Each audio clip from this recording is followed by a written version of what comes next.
বাংলার মাটির প্রতি বঞ্চনা, লাঞ্ছনা, গঞ্জনা, অত্যাচার মানছি না, মানব না। আগামী দিন এর জন্য যতদূর লড়াই করতে হয় করব।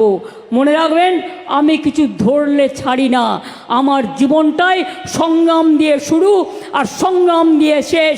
এর জন্য আমাকে অনেক মার খেতে হয়েছে।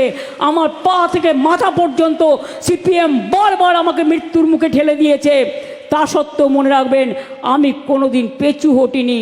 বন্দুক নিয়ে দাঁড়িয়ে আছে, আমি বন্দুকের সামনে দাঁড়িয়ে বলেছি, মারো গুলি, কটা মারতে পারো, কিন্তু আমি লড়ে যাব। লড়াই করেছি।